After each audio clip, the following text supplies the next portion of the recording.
Welcome, welcome to episode 18 of Couples Emporium.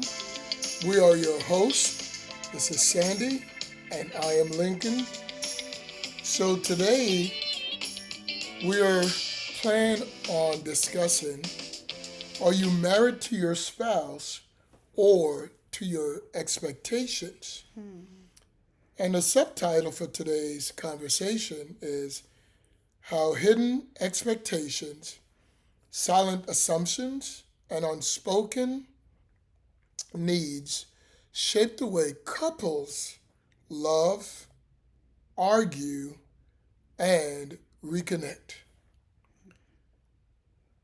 So, the core theme for today's message is many couples are not only fighting each other, they are fighting expectations. They never clearly communicated. So, expectations are never clearly communicated. And this episode will explore how silent expectations shape conflict, disappointment, emotional distance, and resentment, and how couples can move from assumptions to clear agreements. So, if you're joining us for the first time, once again, we want to welcome you to Couples Emporium, where faith meets relationship science and biblical principles. That's right. Where we have honest conversations about what it really takes to build healthy and lasting relationships. So today's topic is one I think a lot of couples are going to feel immediately. Yes, because this is one of those topics where people may start laughing at first, but then they realize wait a minute, this is actually us. So today we're asking a question. And the question is, are you married to your spouse or are you married to your expectations? That is so good because sometimes we think we are upset with our spouse, but really we are upset because they did not meet an expectation. As Lincoln said previously, we never clearly communicated. Well, this definitely sounds like us. I'm often saying what? I'm not a mind reader. So, a lot of couples are not just fighting over what happened, they're fighting over what they expected to happen. And that expectation may have been sitting in their minds for weeks, months, or even years. Whoa. And the spouses did not even know there was a test. They did not know there was an assignment. They did not know there was a due date. Oh, wow. And they definitely did not know that they already failed. That is where so many couples get into trouble. So, because we will say things like, you should have known, or I thought that was obvious, or if you loved me, you would have shared it.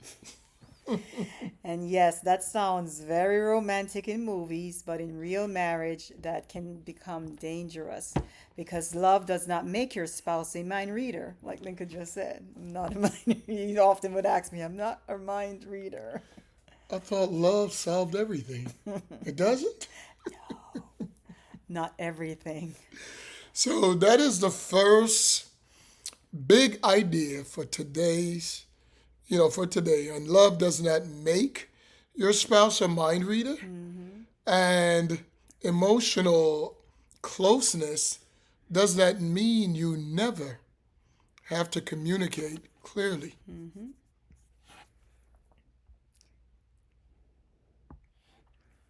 So today we want to talk about hidden expectations, silent assumptions, unmet needs, and how these things quietly shape the way couples love, argue, disconnect, and reconnect.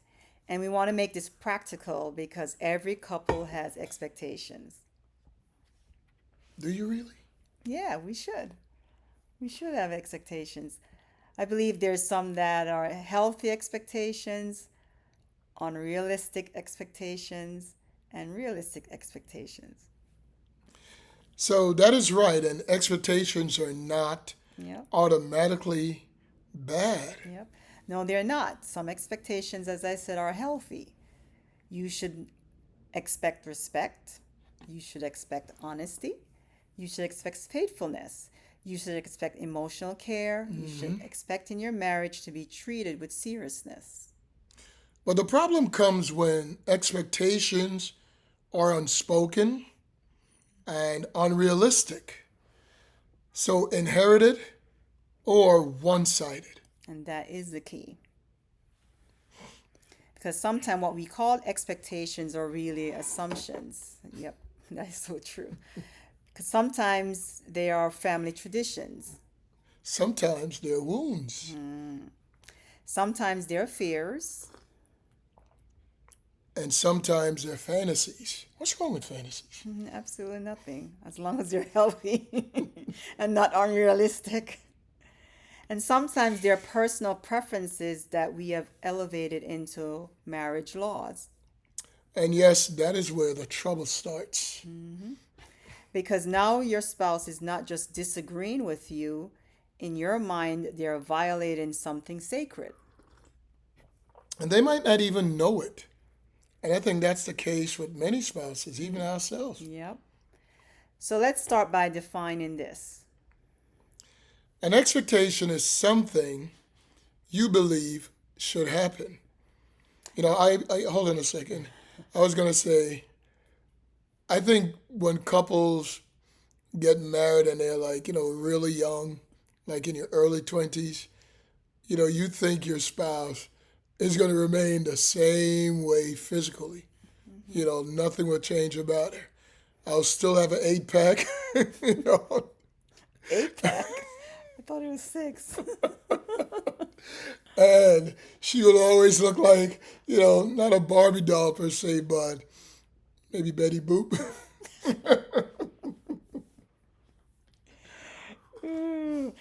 An assumption is something you believe without confirming it. So an agreement is something both people have clearly discussed and accepted. Yep. And that just truly makes sense. And that is so important. So let me say that again. An expectation is what I believe should happen. An assumption is what I believe without confirming it. So you're seeing the difference there. Yeah. So an agreement is what we both clearly discussed and accepted. And that right there could have saved a whole lot of arguments. Oh, you're telling me. Because a lot of couples are living off expectations and assumptions, but they do not have enough agreements. Exactly. So one spouse says, I thought you were going to handle that. And the other says, we never talked about that. One says, I thought after marriage you would change. And the other says, I never agreed to become a different person. A different person? I think that's Because extreme. that's your spouse's expectation, that you're going to change into a different person. So one says, I thought you knew I needed more affection. The other says, I did not know you were feeling neglected. You're not getting me. So one says, I thought you would manage the money better. Oops. The other says, I did not know that was your expectation of me. So now the issue is not just the issue. Yep. The issue is that somebody feels appointed rather. Somebody feels misunderstood. Somebody feels like you should have known better. Yep. And the other person feels blindsided. So this is why expectations can become such a major source of conflict in marriage, because unmet expectations often turn into disappointment, and every marriage faces these things. And disappointment that is not communicated properly can turn into resentment. And resentment can turn into distance.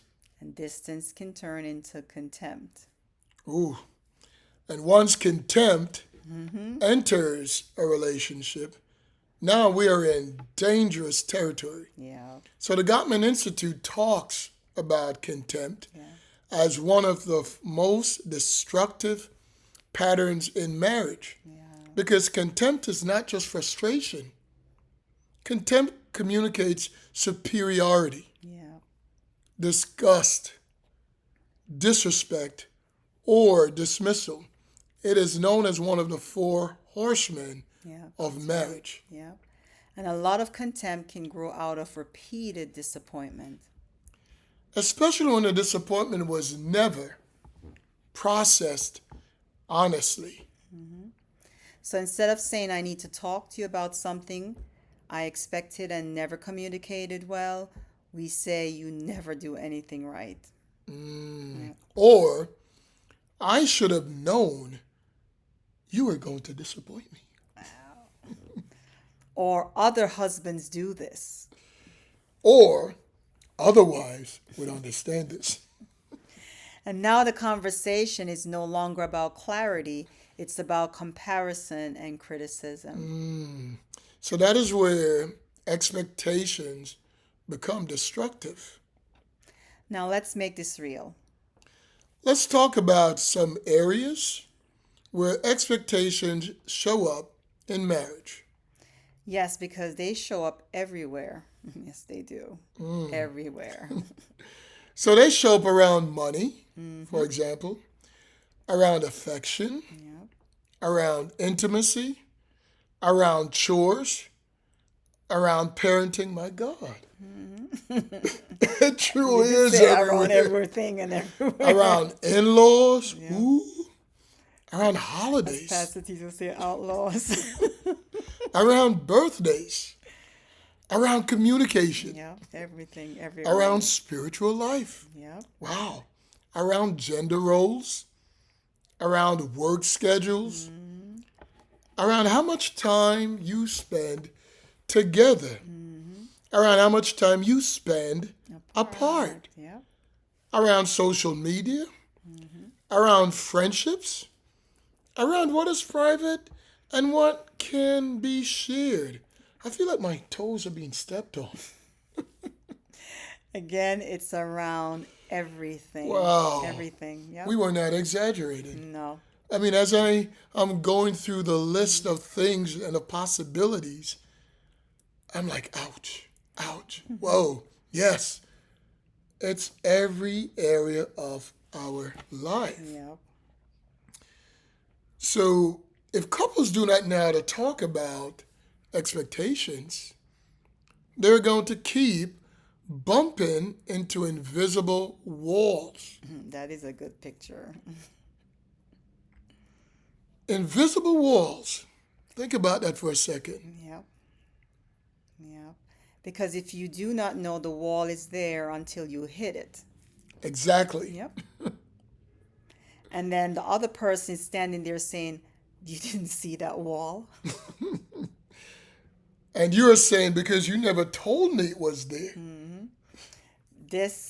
That is marriage sometimes. It truly is. So let's talk about the invisible marriage manual. I love You know, we're not born, two things. We're not born being married and we're not born being parents. Yep. It's so true. I actually like that. So most people enter marriage with an invisible manual. Yeah, we don't like to say it, but we do. You I'm know, not even going to say they do. I'm going to say we do. We have this checklist, you know. So this manual contains all the things they believe marriage should look like. Where did that manual come from? I wonder. Family? Culture? Oh, I know. Church? Movies? Past relationships? Childhood? Ooh, pain. Social media? Now you're getting personal. Personality? Fear? And sometimes straight up fantasy. Yes. What's that song? Tonight, living in a fantasy. I think that was what, vanity? Yeah. Yeah. So, and here's a problem. Most people never hand their spouse the manual. Yep. That's why it's called an invisible So manual. think about this for a second. Let's say, I don't know how it was in your house growing up, but my parents were kind of traditional, but then again, not. Because as much as they would try to be traditional, and here it is, we both have West Indian parentage, and both of my parents were born on the island of Jamaica. I mean, so was I, but I grew up in Brooklyn. And my dad did the ironing in the house. Oh, interesting. And usually it's the other way around. But I think the biggest thing I saw growing up, my dad was actually the cook at home. And he cooked almost every day to the point that I was so spoiled that when I first got married, you couldn't give me leftovers. I'm not eating leftovers because I've been spoiled all these years at home. So I get married and leftovers? I'm not doing leftovers. But the other thing is, here it is, my dad cooked at home. I never learned how to cook. So you see what I'm talking about when I say this manual? Where'd it come from? Yeah. Any thoughts on that? I would say culture does play a role in our expectations. That's why I was saying it's everywhere. It involves in everything and it involves in everywhere. Because, sometime when something goes wrong, we'll end up saying, this is not how marriage is supposed to be. If our spouse don't fulfill an expectation of ours, then we'll say, this is not what I signed up for. This is not what I expected. Again, there goes that invisible manual. So most people, as we're saying, never handed their spouse the manual. Yeah. They just expect them to know what is in it. So the husband has a manual, and the wife also has a manual. But nobody's reading from the same page. Yeah. And again, like I said, when something goes wrong, then we say, this is not how things are supposed to be. So I would say it's both parties' fault because if you don't communicate, then that's when you're going to start having the expectations. And most of the time, they're usually just assumption. You're going to assume that, yeah, my partner should know this. My spouse should know this. I expect them to know this. And then when it's not fulfilled, then we realize I was just assuming all along. So I want to park the bus right here as we're talking about unmet expectations because, here it is. I spoke about my parents that in some ways they were traditional and in many other ways they weren't. And I find that here it is, I get married, I can't cook. I like to eat and I want to be helpful, but I have some set ways in me. I don't want leftovers, but I don't know how to cook. So if I get home first, shouldn't I then do the cooking? And usually that's not the expectation or that was not communicated. So Yep. the manual definitely wasn't passed to you. There's just assumptions galore that exists right there. And even though people might have what we call premarital counseling, a lot of these things are just not discussed because it's just assumed that, well, you got to know that. Usually with premarital counseling, they usually address, a good counselor is going to address issues like this. They're going to discuss it. Because I've read numerous books over the years, before I got married, after I got married, and they usually talks about expectations is usually something that's talked about. Because, like I said, it's everywhere. It's in everything. It's in everywhere. Not just married relationship. I believe it's in all relationship.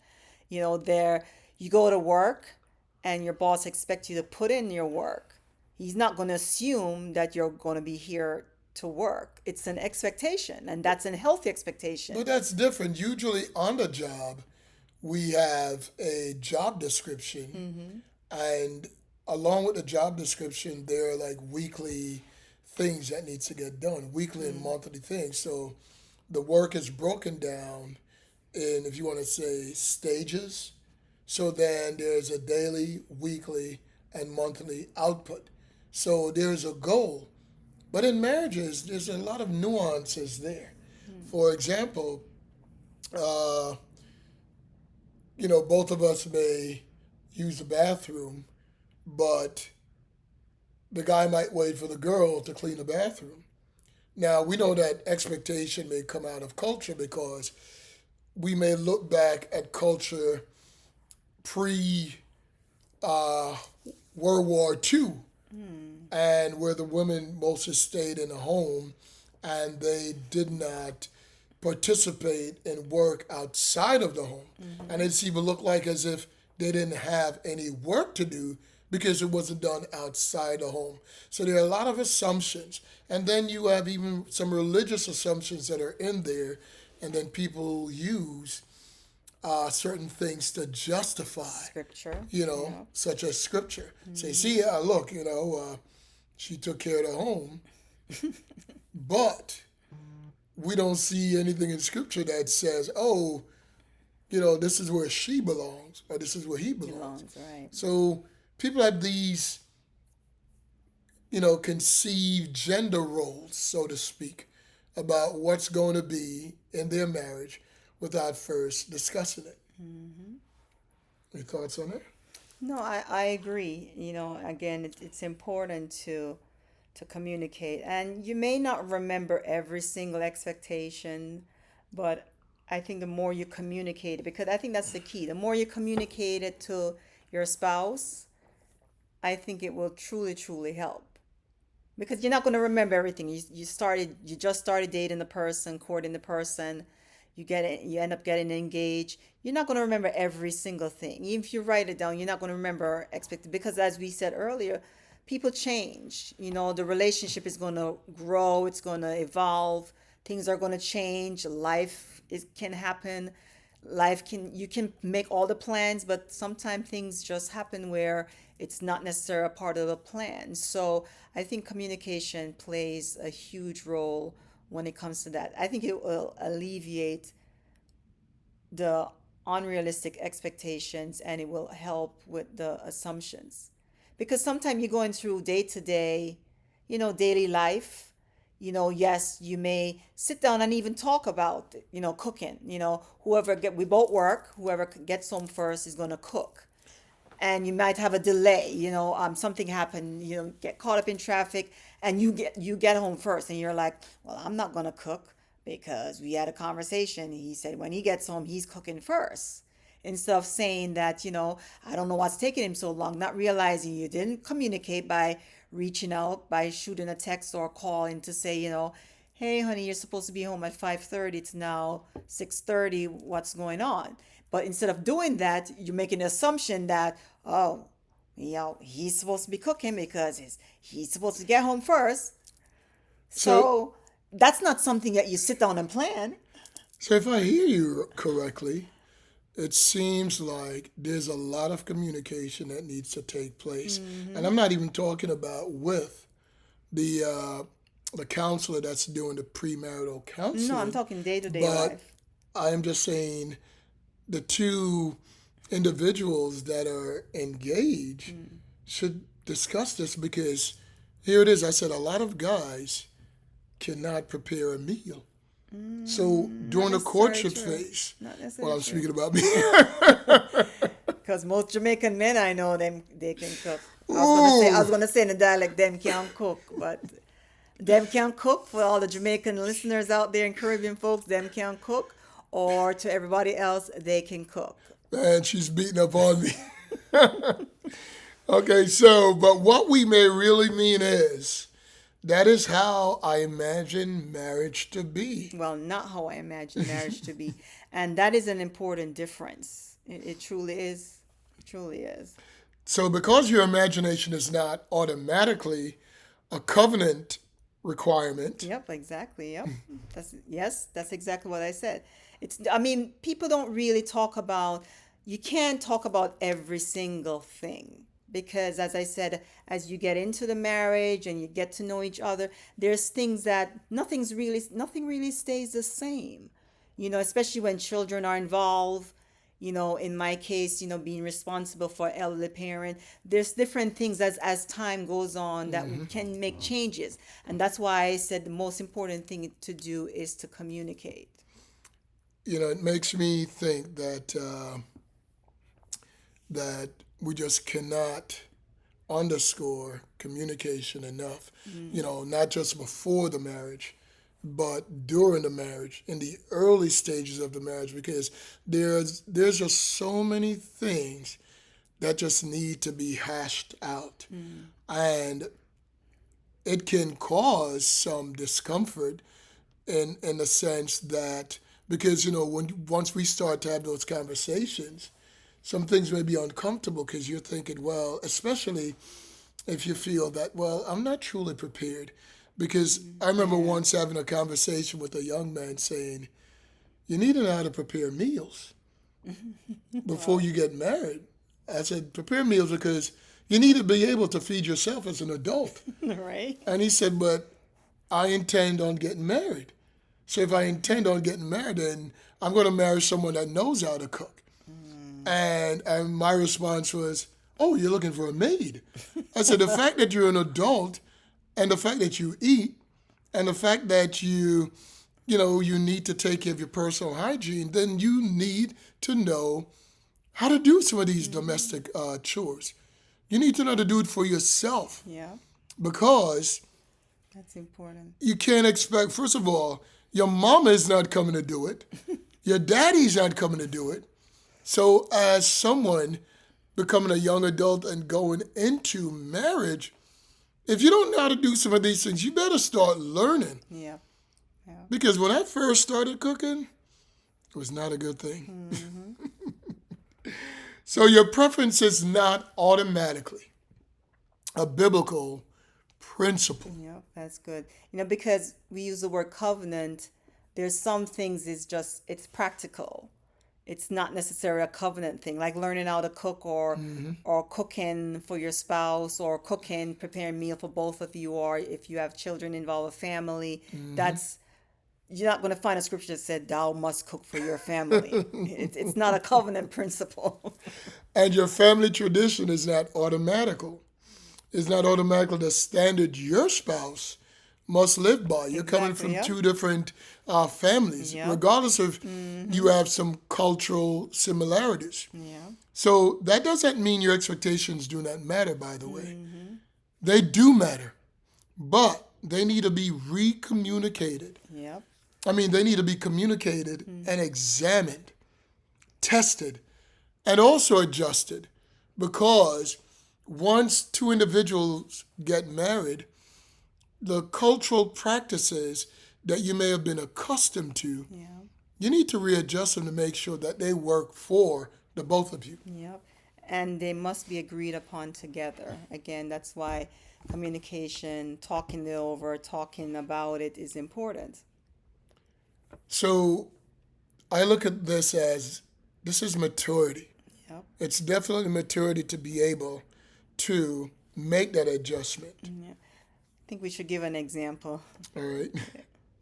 So let's say a wife grew up in a home where her father always, I mean, always handled all the car maintenance, which is kind of typical, especially back in the day. So all the house repairs and all the outside responsibilities. A lot of these things I'm reading, and it just shows you how much our culture has shifted and Yeah. how much, this generation that passed is so different from the generation now. A lot of these things, that's not me. I know very little about cars. Cannot change my own oil. I can change the air filter because that's usually in most cars just right on top when you lift the hood up and you open a little casing and it's just about picking it up and dropping the other one in. That's usually how simple they are. As a matter of fact, I remember I do need to change the one on the car. And house repairs, I I would say that yes, I can use a hammer, but most things that need to be repaired in a house, I would say I can't do that. I know how to unscrew and screw something back in, but beyond that, that's kind of like my limitations. I don't know any plumbing, and definitely I don't know anything about electricity. So I will not touch anything to do with that. Yes, I can open a fuse box, a fuse panel, and see which one of the breaker, is off or on. But beyond that, and then cutting the grass is probably about it, just using a lawnmower. But, using all those other equipment, not necessarily. I'm not adept of doing those things. So she comes into a marriage expecting that her husband will automatically do these things. Like, yikes. So you can see right there where that's her and Yep. I'm in big trouble. Our marriage will be in big trouble because I just sat here and told you guys a lot of these things I just don't know how to do. That's not me. I'm not the handy guy. And I've never even used a drill, a power drill. So can you imagine that? A guy that doesn't know how to use a power drill, you would think like, where did you grow up? And I said, Brooklyn.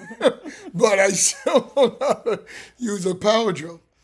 So, but her husband grew up in a different home, and maybe his mother handled a lot of, the logistics. Yeah. Maybe they hired people. And maybe he was never taught those things.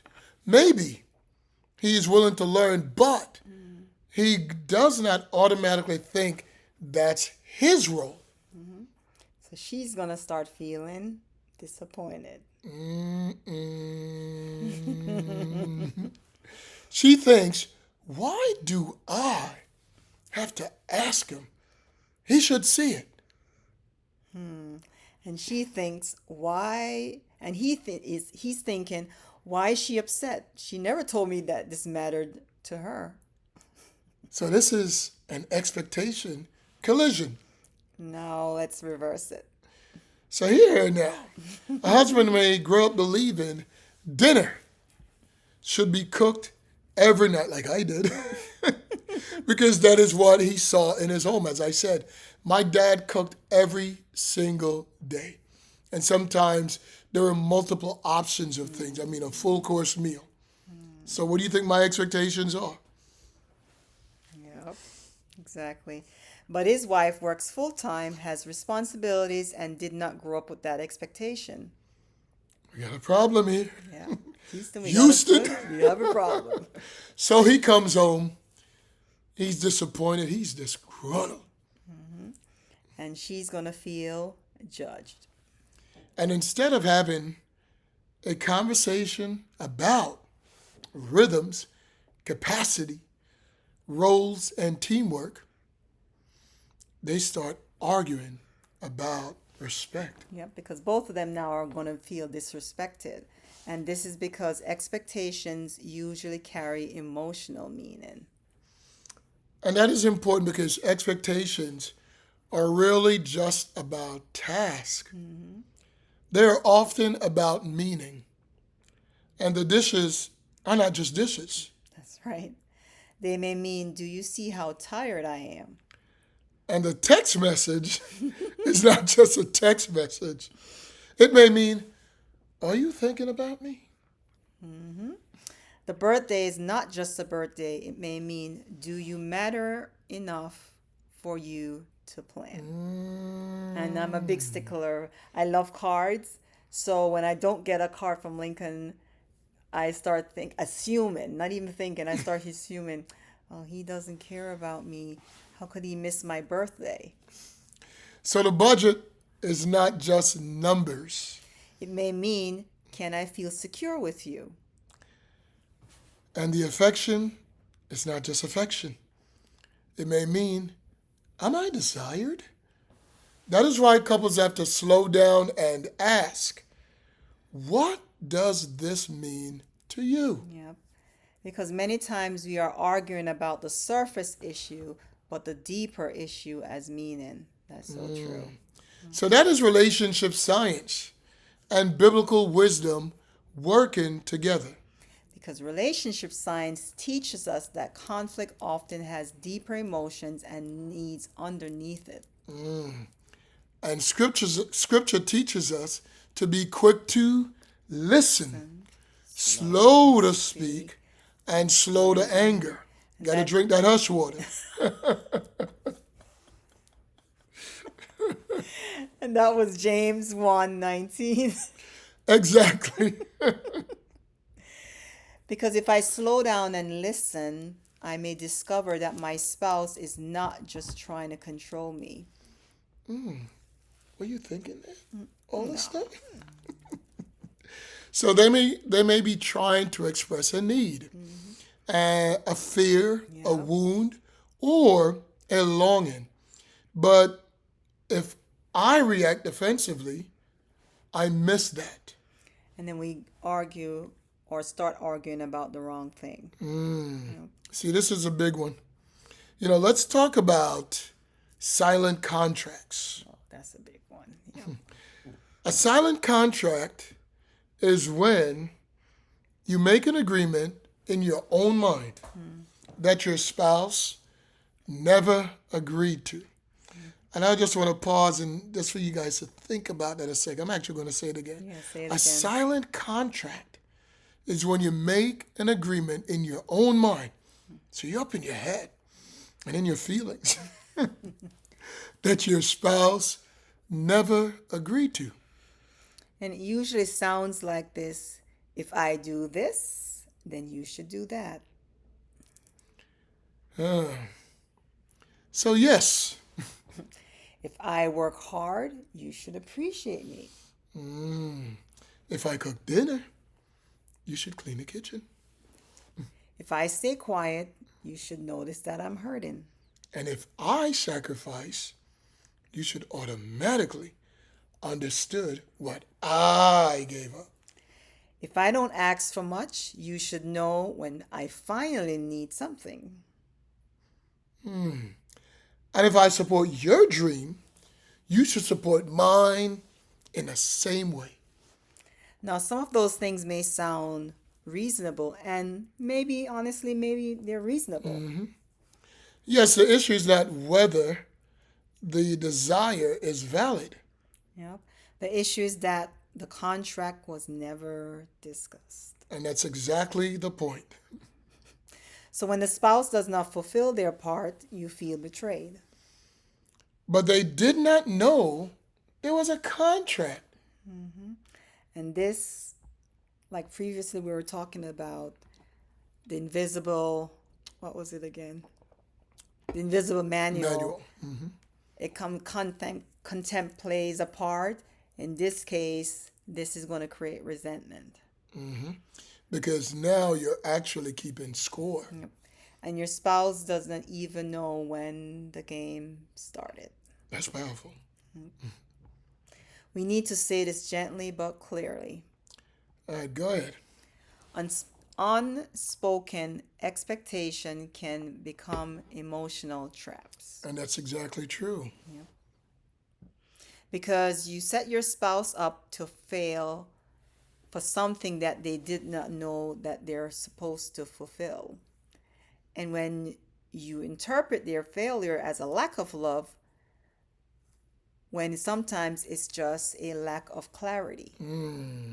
So now we're not just saying spouses should be careless, of course. No.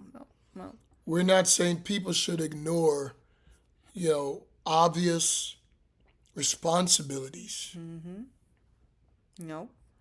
And we're not saying you should have to beg for basic respect, kindness, faithfulness, or care. Absolutely not. But we're saying that in many everyday marriage conflicts, clarity could prevent a lot of pain. Yep. So let's talk about the difference between reasonable expectations and unrealistic expectations. Reasonable expectations are rooted in love, respect, covenant, and shared responsibility. For example, I expect honesty, Yeah. I expect faithfulness, I expect respect. I also expect us to communicate, to walk through conflicts. I expect care and consideration, and I expect us to protect the marriage. And these are all healthy. So these are reasonable expectations. Now, unrealistic expectations often sound like this. You should always know what I need. Yep, should. There goes that word. You should never disappoint me. Sounds like a tyrant, right? You should make me happy all the time. All the time. You should. Oh my goodness, I don't think any human can do that. And you should heal all my wounds. I mean, as I'm saying it, I'm just thinking about the weight Yeah. of these things. You should think exactly like I do, since we're one after all. And you should never need correction. You should fulfill every emotional need perfectly. And that is too much weight for a spouse. Because your spouse is a person. They're not Jesus. They're not a savior. Yep. That is a big line. Yep. Try So- to cross. Yep. So, because marriage is sacred, however, but your spouse is not God. Your spouse can love you deeply, but they cannot be your source of ultimate identity. Yep. They can support your healing, but they cannot do your healing for you. That's right. They can comfort you, but they cannot carry the weight that only God can carry.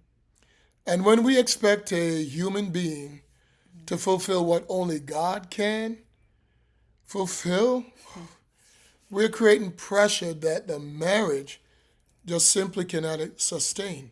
And that's why expectations need to be surrendered, examined, and communicated. Okay, let's get some biblical principle in here. Okay. So let's bring in Philippians chapter 2. So Philippians 2 verses 3 to 4 reads, it talks about not acting out of selfish ambition or vain conceit, Yeah. but in humility it says to value each other Yeah. and looking not only to your own interests, but also to the interests of others. This is a marriage principle.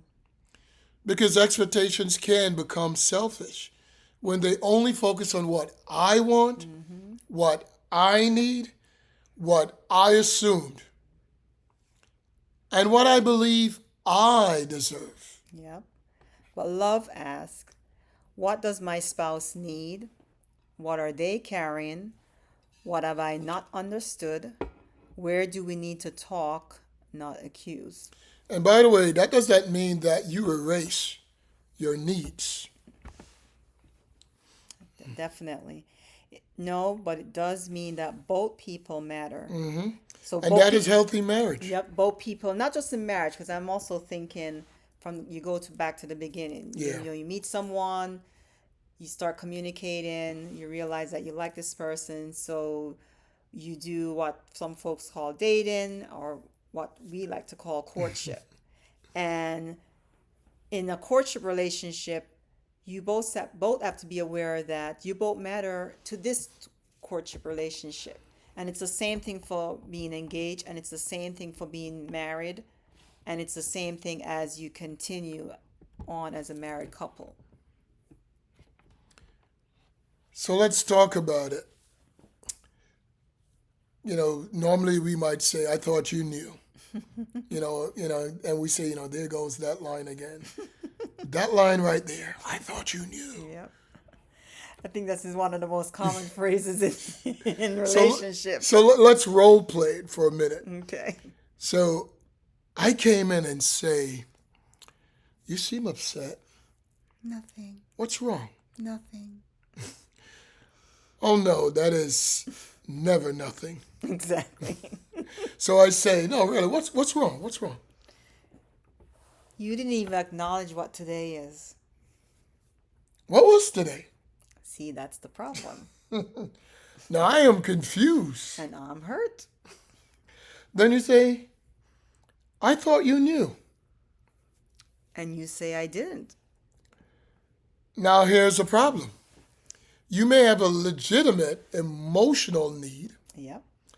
Maybe the date mattered. Maybe it was an anniversary or something. Maybe it was a hard day. Maybe I need emotional support. But if I did not know and you expected me to know, now we have a gap. Yep. And that gap can easily be filled with accusation. So instead of saying, I was hoping you would remember this day because it matters to me, we say, you never care. Yep. And that escalation can change everything. Yep. Because now the spouse is defending themselves instead of understanding your hurt. So the healthier version would be, today was important to me. I realize I may not have communicated that clearly, but I felt hurt that it passed without acknowledgement. So this is very different right here. Yep. It gives the spouse a chance to respond instead of just defend. And that is emotional maturity. It is also humility. And humility is always essential in marriage. Oh, yeah. Now let's talk about expectation that come from family of origin. And this is huge right here. Because the home you came from taught you what normal looks like. And some of these normal can be really bad stuff. Of course it's normal. You know. Came from my family. So, for example, normal money management, Yep. Normal communication, normal roles, normal conflict, normal parenting, sensible parenting, normal affection, normal emotional expressions. normal holidays. But normal doesn't always mean healthy. That's right. And the normal that you may know may be foreign to your spouse. And that's so true. How could you not know this? So here it is. One person grew up in a loud, expressive family. I was going to give that example. Yeah. The other grew up in a quiet, reserved family. Hey, I'm from a family of 8 kids. One person thinks raising your voice means passion. We speak passionately. The other thinks raising your voice means anger. One person thinks family should drop by anytime. It's okay to come over. Come by anytime. The other things people need to call first. Boundaries, respect. One person thinks birthdays should be big. The other thinks birthdays are simple. One person thinks money should be saved aggressively. The other thinks money should also be enjoyed. One person thinks affection should be shown publicly. And the other feels uncomfortable with that. And if these expectations are never discussed, couples will keep interpreting differences as disrespect. And that's so true. That is so important because difference is not always disrespect. Sometimes it's just difference. But if we do not talk about it, difference can feel like rejection. And this is where Amos 3:3 comes in because it says, can two walk together unless they're in agreement. That's right. Agreement requires conversation. So you cannot walk together in agreement if you never talk about it, if you didn't discuss what direction things are going to go in. Yep. An agreement does not mean you both came into the marriage already thinking the same way. I think that's important. All couples, I think they do that. They assume that, oh yeah, we're because we go out and we might like the same foods, or everything is so similar. It's like we're twins, we're co-joined at the hip. We're just very close. They go into the marriage expecting the same thing, like, he knows what I'm thinking, she knows what I want. Well, marriage is embodied kinship, so of course, there's that physical connection, becoming one. So it simply means you're willing to communicate, understand, adjust, and build together. That's right. Let's talk about expectations around emotional support. Yes, let's do that. And this is going to be personal for a lot of couples. So one spouse may expect immediate emotional responsiveness. They may want their spouse to notice mood changes, ask questions, pursue them, comfort them, and reassure them. It's a tall order.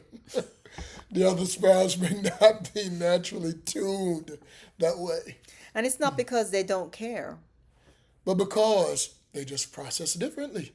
or they grew up in a home where emotions were not discussed.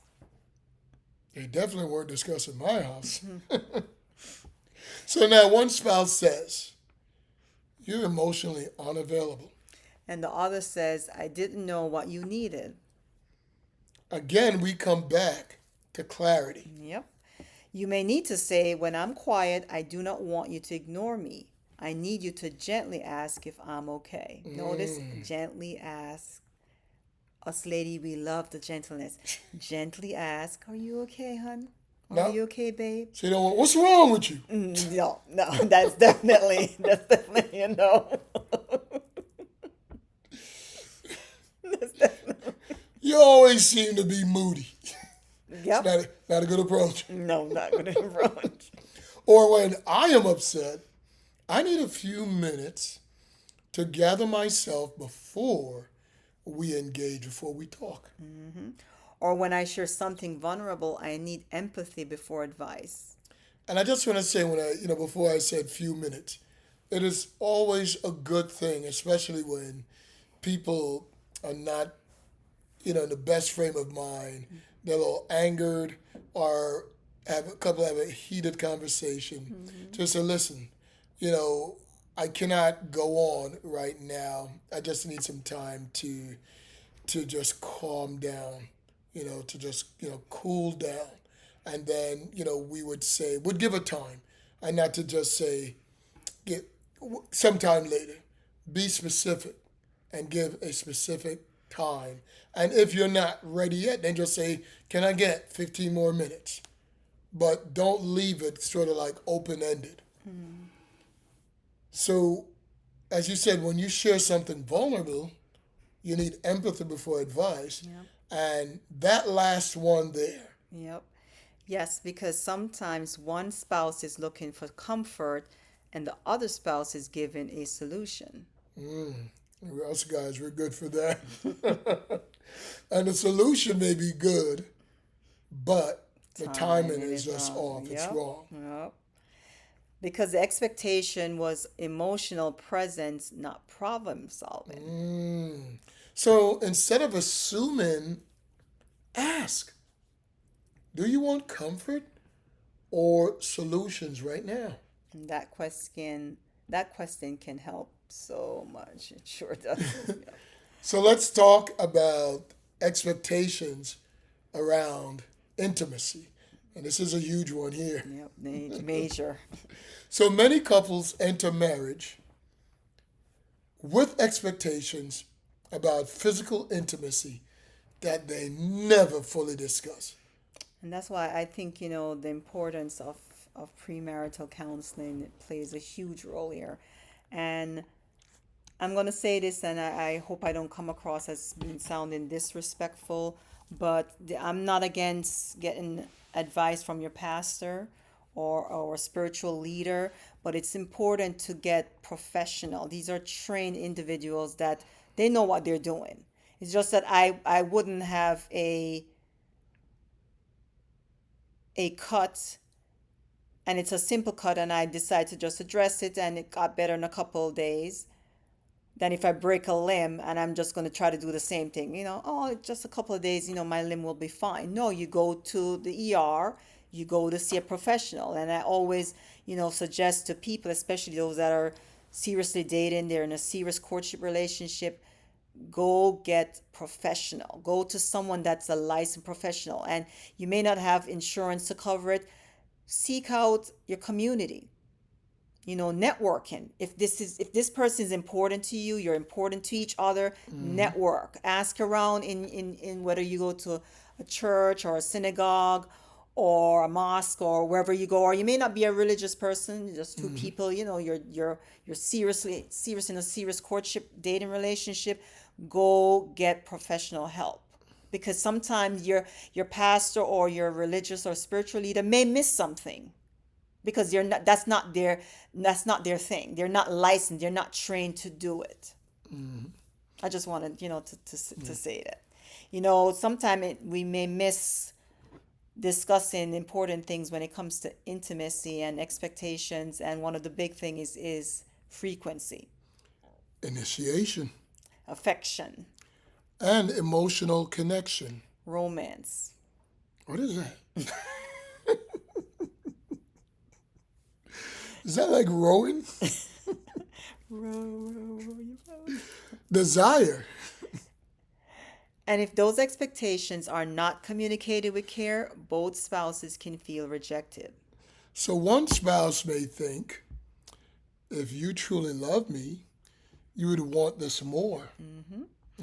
And the other may think, if you love me, you would understand why I need emotional closeness first. And that's such a big thing for women. And instead of talking tenderly, couples start taking it personally. Yep. And this is why intimacy cannot be reduced to a duty or an assumption. It needs communication like everything else. Yep. It needs tenderness, It needs mutual care. it needs patience, And it needs safety. because unmet expectation around intimacy can create deep pain if couples do not talk honestly. Now let's talk about expectations around money. And, as we just went through the physical intimacy, I was thinking that some people might think when they watch this podcast, like, well, they kind of just like flew through the physical intimacy. I mean, I know, there's a lot more that can be on earth, but we basically just look on some of the headings, if you want to say, that things can come up under. Like we talked about frequency, we talk about initiation. And I just want to say that for each couple, they would have to decide for themselves. And that's why we're talking about these things, because what may work for us or what our needs are surely would not be Right. the same for you. Just like Sandy's needs are not going to be what my needs and expectations are. So unless these things are communicated, that can cause a big issue. I'll leave that there for now. So we're going to talk about expectations about money. And this is one of those big things. Huge. Because money is never just about money. Money represents security, freedom, Yep. power, Yeah. fear, comfort, status, generosity, control, even survival. Yep. Every single one of them. So when couples argue about spending, they may actually be arguing about safety. And I know for Lincoln and I, when we get into a heated discussion about money, I always say to him, for me, it's about safety. My mother, My sister and I was raised by a single mother, and she taught us how to save from we were little girls.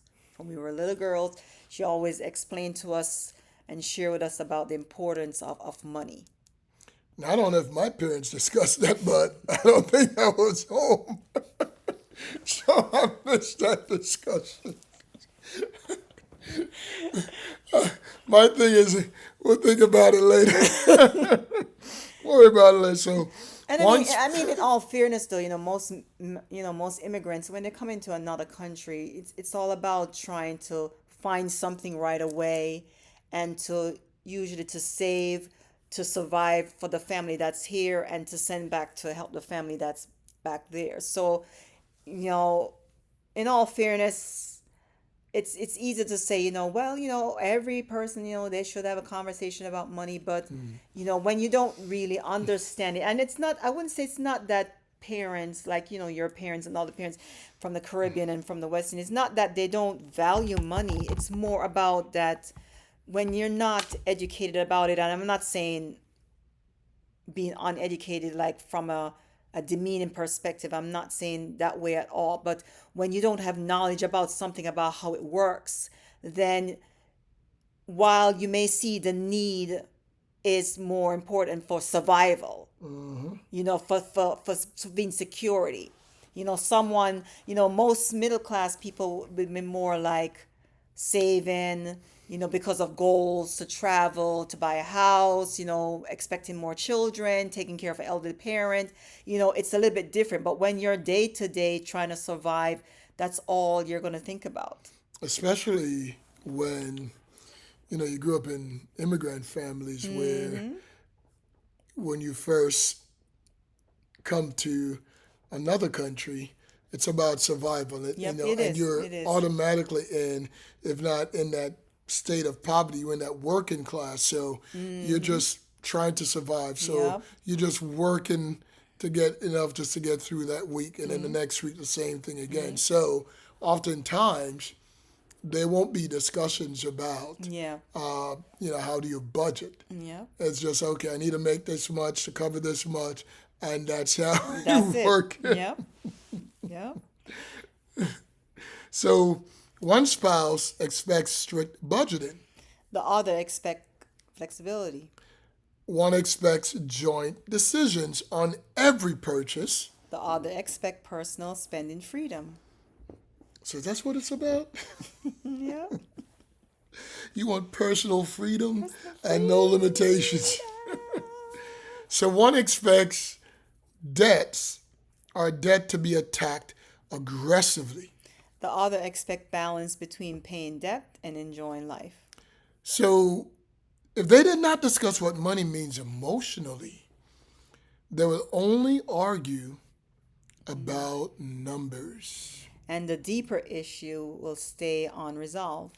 So that is why couples need money conversations that include both the math and the meaning. Yep. What does money represents to you? What financial behavior makes you feel unsafe? What did your family teach you about money?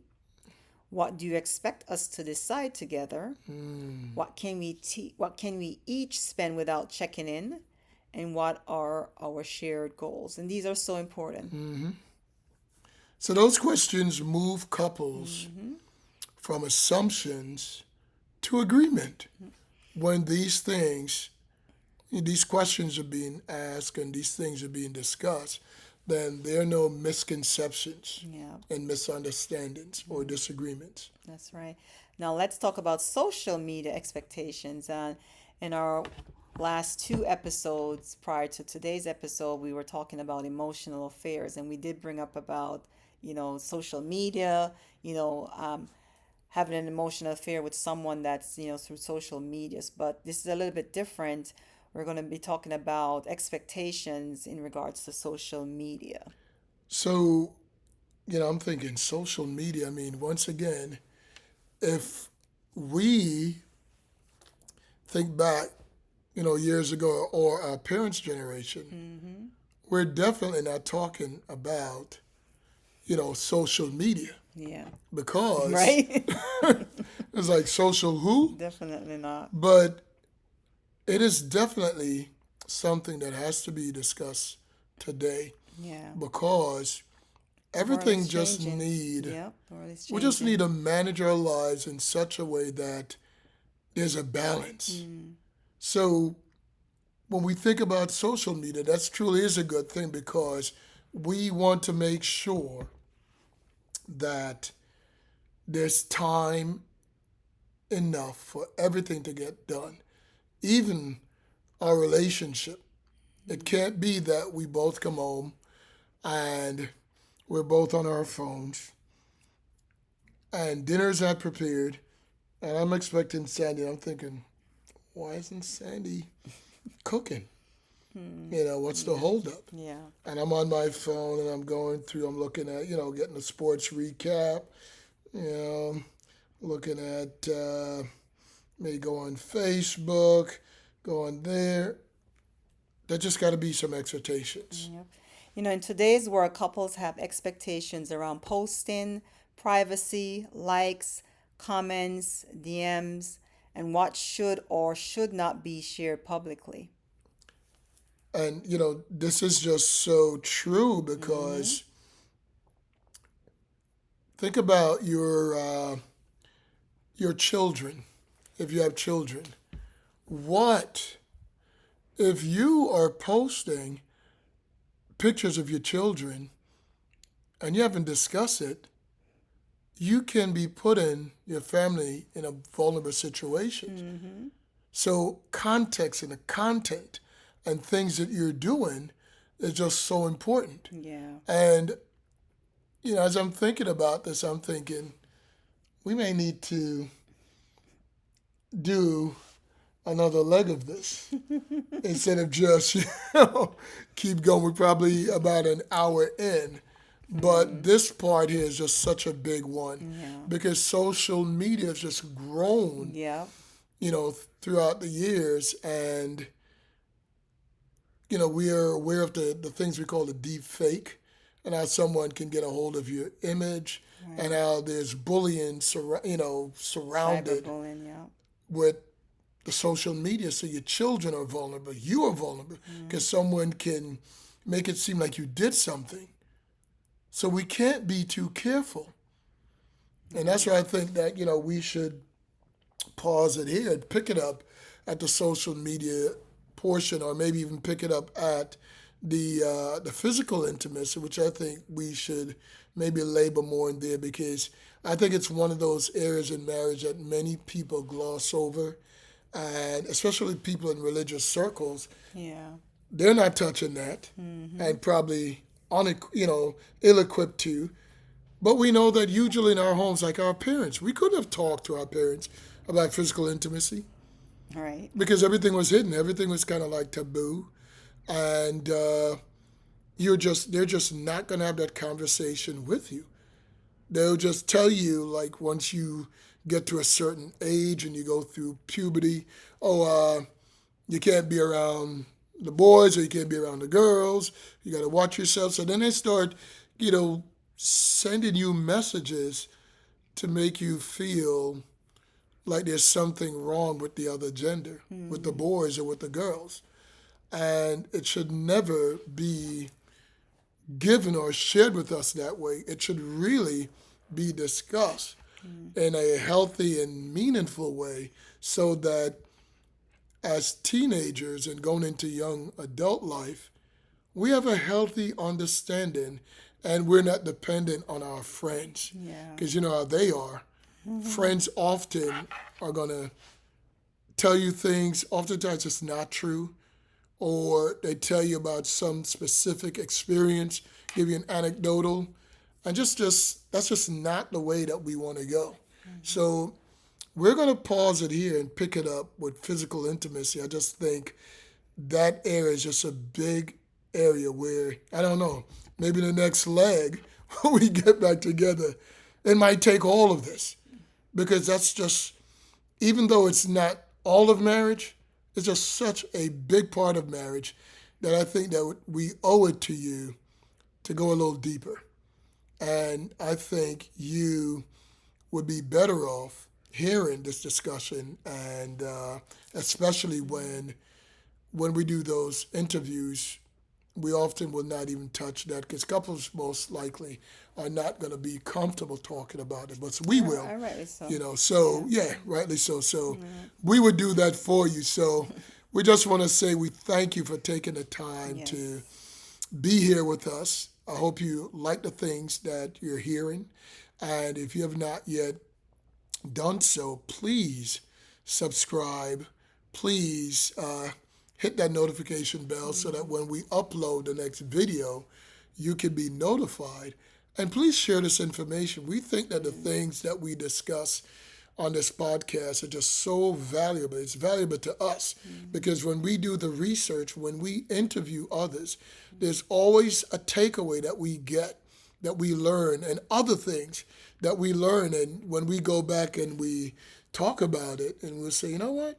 That's something that we can incorporate in our marriage. And that's the intent of this podcast, to be able to share things that can help not just ourselves, but any couple, to help them in their relationship so that their marriage, their soon to be spouse, that they will gain the knowledge, the wisdom, and understanding, to pick up pointers to make their marriage thrive when they do get married.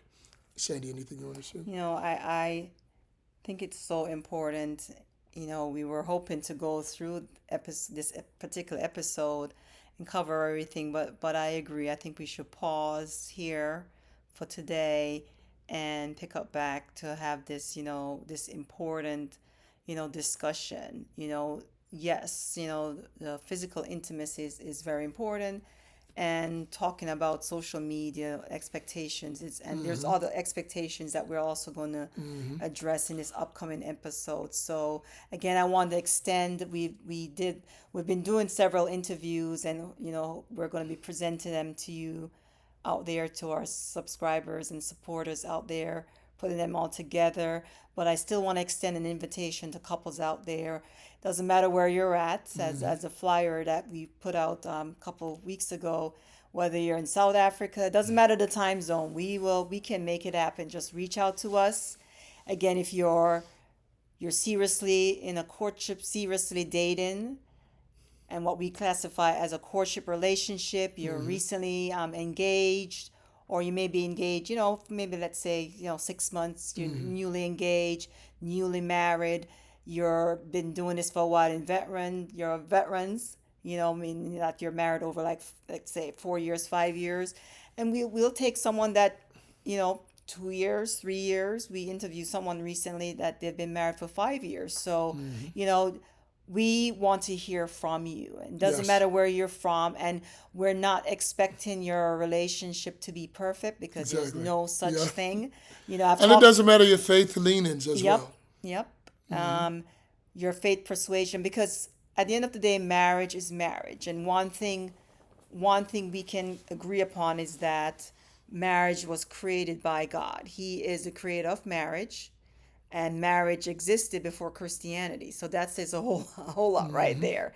So again, we just want to extend an invitation to couples, whether you're in a courtship relationship, again, engaged, you're married, recently married, or you've been married for a while.